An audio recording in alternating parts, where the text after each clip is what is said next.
प्रिय विद्यार्थियों, आज हम बीए पार्ट थर्ड के प्रश्न पत्र प्रथम में मैकियावेली के विचारों की विशेषताओं के बारे में जानकारी प्राप्त करेंगे। मैकियावेली के बारे में पिछले कुछ वीडियोज़ में उनके बारे में बताया गया है। अब हम इस निष्कर्ष पे पहुंचते हैं कि उन विचारों से हमें क्या देन मिली है या उनकी विचारों की क्या विशेषताएं हैं। विशेषताओं की जब हम बात करते हैं तो सबसे पहले हमारे दिमाग में ये बात आती है कि मैकियावेली मध्ययुगीन विचारधारा का विच्छेदन करते हैं। इसमें उनके विचारों की जो सबसे बड़ी बात है वो यह है कि उन विचारों में प्राचीन और मध्यकालीन विचारों की परंपराओं से सर्वथा भिन्न है, और उसके साथ ही मध्य युग के विचार की पद्धति समाप्ति और आधुनिक विचारों का सूत्रपात होता है। मध्य युग में राजनीति शास्त्र के विचारों ने प्रधान रूप में इन समस्याओं और प्रश्नों पर विचार किया था, जिसमें हम बात करें धर्मसत्ता की और राजसत्ता की का पारस्परिक संबंध, दो शक्तियों और दो तलवारों का सिद्धांत, इसके साथ ही राजकीय मामलों में तथा राजाओं और सम्राट के धार्मिक मामलों में पोप द्वारा हस्तक्षेप करने के अधिकार तथा दोनों अधिकार क्षेत्र, चाहे वो राज्य का हो चाहे पोप की संप्रभुता के दावों का हो या पक्ष विपक्ष में दी जाने वाली प्रधान युक्तों का खंडन, मंडन, पीटर द्वारा पोप को चर्च का अधिकार दिलाने के दावों के साथ में कॉन्स्टेंटाइन द्वारा चर्च को राज्य का दान करने के तर्कों की समीक्षा उसमें बताई गई है। किंतु मैकियावेली की रचनाओं में उपरोक्त विचारों में एक भी विचार नहीं पाया जाता है। उसने कहीं भी दो शक्तियों के सिद्धांत या मध्य युग के अन्य विषयों की चर्चा नहीं की है। उनके ग्रंथ पढ़ने में हमें ये प्रतीत नहीं होता है कि हम मध्य युग में हैं। ऐसा लगता है कि हम सर्वथा नए युग या यूं कहें नए लोक में आ गए हैं, ऐसे उनके विचारों में हमें प्रतीत होता है। दूसरी जो विशेषता है वो ऐतिहासिक पद्धति की है। इसमें मध्य युग के धार्मिक और राजनीतिक सभी प्रकार की समस्याओं का चिंतन स्कोलेस्टिक पद्धति के आधार पर किया जाता था। पूर्व पक्ष के रूप में विरोधी पक्ष की सभी युक्तियों को देने के बाद उत्तर पक्ष के रूप में उनका खंडन प्रबल तर्कों का आधार पर दिया जाता था। मैकियावेली ने इस पद्धति का परित्याग करते हुए ऐतिहासिक पद्धति का अनुसरण किया। उसका ये मत था, ये बताना था कि सभी देशों के साथ साथ कालों में मनुष्य का स्वभाव ऐसा ही होता है, रहता है।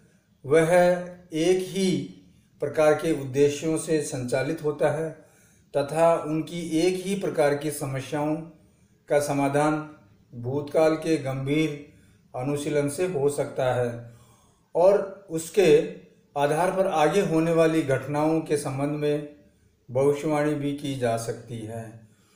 उसने इस दृष्टि से प्राचीन यूनानी और रोम के इतिहास का अध्ययन किया।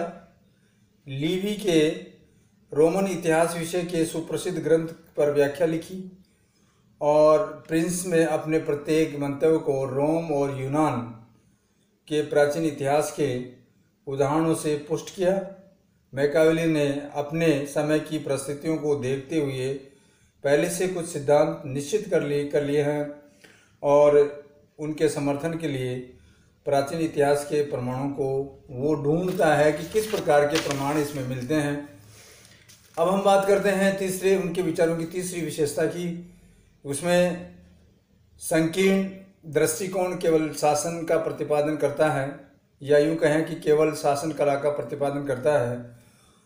इसके संबंध में हम बात करें तो अरस्तु और मैकियावेली दोनों ऐतिहासिक पद्धति का अनुसरण करते हैं, किंतु दोनों में एक बहुत बड़ा अंतर यह है कि अरस्तु शासन प्रबंध के विषय का प्रतिपादन करते हुए भी राजनीतिक शास्त्र के मौलिक प्रश्नों का तत्व चिंतन करता है, किंतु मैकियावेली का दृष्टिकोण अत्यंत समुचित है। उसका तत्व दर्शन केवल इस बात तक सीमित है कि वह शासन की प्राप्ति, शासन को किस प्रकार से प्राप्त किया जाए और उसका संचालन किस प्रकार से होना चाहिए, और इसमें वह शासन के दृष्टिकोण से ही विचार करता है।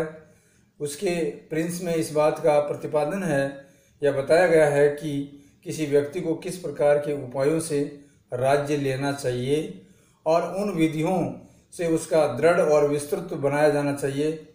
उसके ग्रंथ डिस्कोर्सेज में इसका विवेचन किया है और स्वतंत्र नगर गणराज्य के साथ साथ साम्राज्य का निर्माण किस प्रकार से किया जा सकता है, इसका उसकी पुस्तक में उल्लेख किया गया है। चौथी विशेषता यह है कि राजनीति का नैतिकता और धर्म से पृथक्करण, ये बहुत बड़ी उनके विचारों की विशेषता है। मैकियावेली के विचारों की जो प्रधान विशेषता है वो यह है कि राजनीति शास्त्र को नीति शास्त्र और धर्म शास्त्र के प्रभाव से सर्वथा मुक्त, पृथक और स्वतंत्र करना है।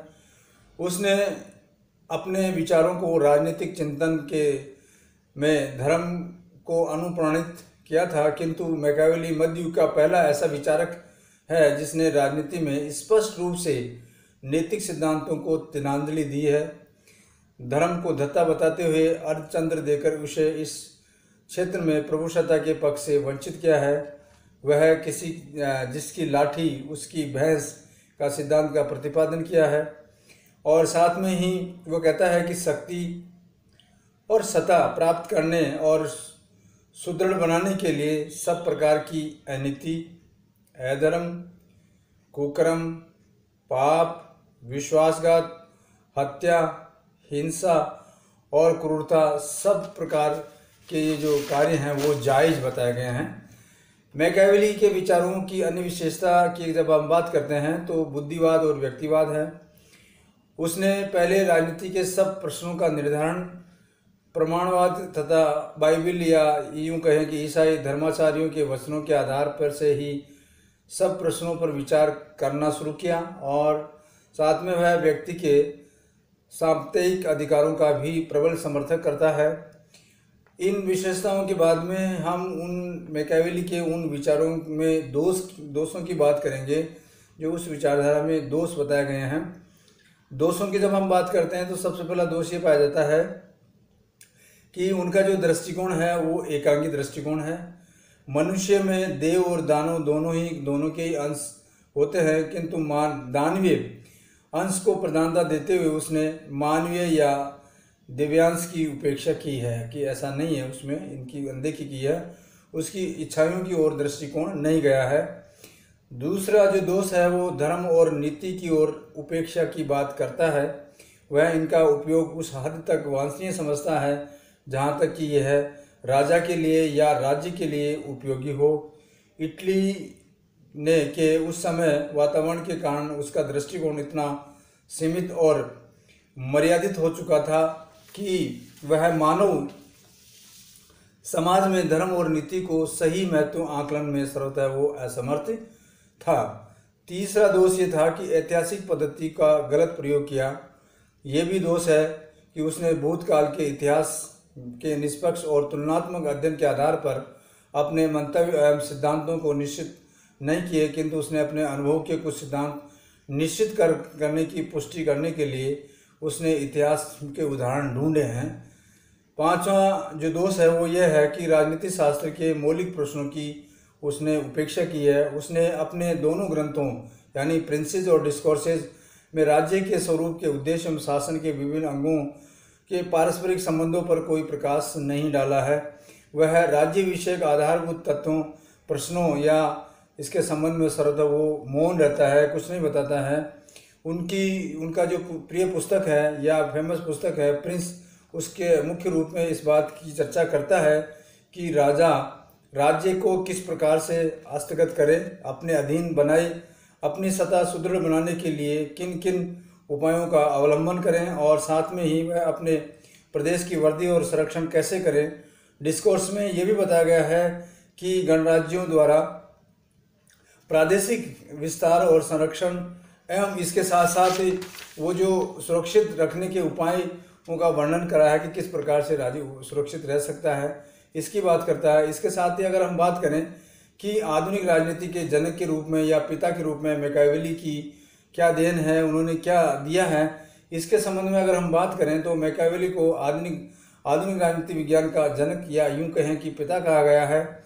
इसका अभिप्राय ये होता है कि उसके विचारों ने आधुनिक राजनीति के विचारों को बहुत अधिक प्रभावित किया है, ये मान के चलते हैं। उसके राजनीतिक चिंतन में गंभीर दोषों को देखते हुए भी उसने अपने राजनीतिक शास्त्र के कई महत्वपूर्ण उल्लेखनीय योगदान दिया है, यूं कहें देने हैं उनकी, जिसके कारण आधुनिक राजनीति विज्ञान का वो जनक कहा गया है। ये वजह है कि मैकियावेली को आधुनिक राजनीति विज्ञान के जनक के रूप में देख सकते हैं।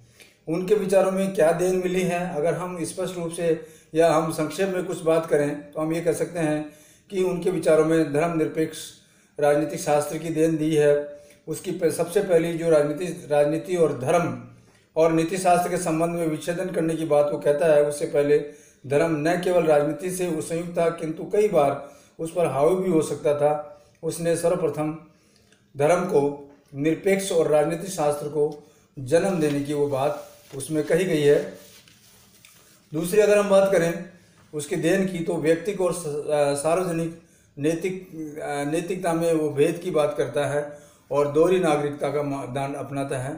उसमें उसने इस व्यक्तिक और सार्वजनिक नैतिकता में भेद स्थापित करना और दोहरी नागरिकता के मापदंड का निर्माण करना था। व्यक्तिक रूप में अपने स्वार्थ के लिए झूठ बोलना, विश्वासघात करना, क्रूरता, चोरी, हत्या, महापाप, किंतु राज्य के हित में की दृष्टि से ये सब कार्य न्यायोचित हैं, ठीक है, राज्य के लिए जरूरी है। उसने इस सिद्धांत का ये परिणाम हुआ कि राजनीति देशभक्ति के नाम पर सभी प्रकार के कुकर्म किए जाने में कोई दोष नहीं समझा जाने लगा। अब हम बात करते हैं यथार्थवाद की। उसकी तीसरी देन यथार्थवाद की है। राजनीतिक शास्त्र का इतिहास लिखने वाले प्रसिद्ध अमेरिकन लेखक गेटिल ने उसने अपना यथार्थवाद कहा है।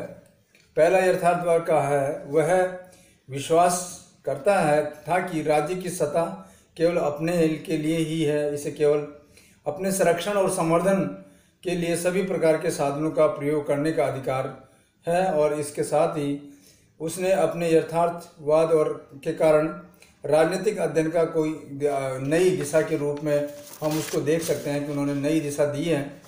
इसके साथ उसने पहले उसका अध्ययन बाइबिल के वचनों और ईसाई धर्म गुरुओं के ग्रंथों के आधार पर होता था, वह केवल हवाई चिंतन था। उसने इसके संबंध में वास्तविक परिस्थितियों के साथ जोड़ करके, मैकियावेली ने वास्तविक परिस्थितियाँ क्या हैं उसके साथ जोड़ करके उसने अध्ययन के आधार पर राजनीतिक चिंतन और प्रारंभ किया और अरस्तु के बाद राजनीतिक सिद्धांत और व्यवहार में सामंजस्य स्थापित करने वाला पहला विचारक मैकियावेली को माना जाता है।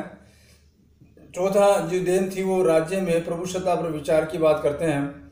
उसकी चौथी देन राज्य संबंधी नवीन सिद्धांत की है। वह बहुत वस्तुतः राज्य की नवीन और वर्तमान कल्पना का जन्मदाता मैकियावेली को माना जाना चाहिए। सैबाइन इसके संबंध में ये कहता है या उनके मत अनुसार ये बात सामने आती है कि सर्वोच्च राजनीतिक संस्थाओं के रूप में राज्य शब्द का प्रयोग आधुनिक भाषा में उसी रचनाओं के द्वारा शुरू हुआ। वह राज्य को ऐसी संगठित शक्ति मानता है जो उसने प्रदेश में सर्वोच्च अधिकार रखती है और पड़ोसी राज्यों के प्रादेशिक विचारों की नीति ग्रहण वो करता है। इसके साथ ही राज्य में प्रदेश में रहने वाले सभी व्यक्ति और संस्थाएं राज्य के द्वारा नियंत्रित होती हैं, राज्य के द्वारा चलाई जाती हैं। वह शासकीय शक्ति को अविभाजन अखंडन मानता था। इसके साथ ही उसी प्रकार के राज्य की प्रभुसत्ता का प्रयोग का भी बीजारोपण हुआ। पांचवा जो देन है उसके विचारों की वो यह है कि मानव स्वभाव की दुष्टता का सिद्धांत के बारे में बताता है। पांचवी देन मानव स्वभाव की दुष्टता का सिद्धांत है। उसने इसके आधार के बाद में विचारकों ने कई महत्वपूर्ण परिणाम निकाले हैं। हॉब्स ये मान के चलता है या हॉब्स के अनुसार ये कहे कि मैकियावेली की भांति ही मनुष्य को दुष्ट मानते हुए ये कहा गया है कि इस कारण दुखी मनुष्य अपनी प्राकृतिक अवस्था में दुखी था और इससे मुक्ति पाने के लिए उसने एक सामाजिक समझौता किया, राज्य का निर्माण किया। अगली देन है राष्ट्रीयता का सिद्धांत। उसकी छठी देन थी या यूं कहे कि राष्ट्रीयता का सिद्धांत था वह इटली के विभिन्न राज्यों का एकीकरण फ्रांस और स्पेन की भांति एक शक्तिशाली राजा के नेतृत्व में करना चाहता था, वो उसको बनाना चाहता था। उसका कहना था कि एक राष्ट्र तब तक कभी संयुक्त और सुखी नहीं हो सकता जब तक कि वह एक शासक को न माने, यानी शासक एक होना चाहिए और एक होगा तो राज्य सुखी होगा। इसके साथ ही अगर उपरोक्त सभी विचारों के कारण मैकियावेली का पहला आधुनिक राजनीतिक दार्शनिक कहा जाए तो उसमें कोई किसी प्रकार का संदेह नहीं होना चाहिए। वह राष्ट्रीय सर्वशक्तिमान तथा प्रभुसत्ता संपन्न और धर्म निरपेक्ष राज्य की कल्पना करने वाला विचारक माना गया है। इवोल्यूशन या अगर मूल्यांकन में अगर हम बात करें मैकियावेली की, तो हम ये कह सकते हैं कि मध्यकालीन राजा और राजनीतिज्ञ इन्हें बड़े चाव से पढ़ते रहे हैं और इनके अनुसार आचरण भी करते हैं। प्रिंस जो उनकी पुस्तक है, सम्राट चार्ल्स पंचम फ्रांस के राजा मुसोलिनी ने प्रिंस को अपने शोध का विषय चुना। हिटलर ने इसमें प्रतिपादित सिद्धांतों को क्रियान्वित किया, आचरण में लाया और इसी शताब्दी में यूरोप में राज्य विस्तार के लिए प्रिंस में वास्तविक वर्णित साधनों को खूब प्रयोग में उनको होता रहा है, उनको लाया गया है। आज के लिए इतना, धन्यवाद।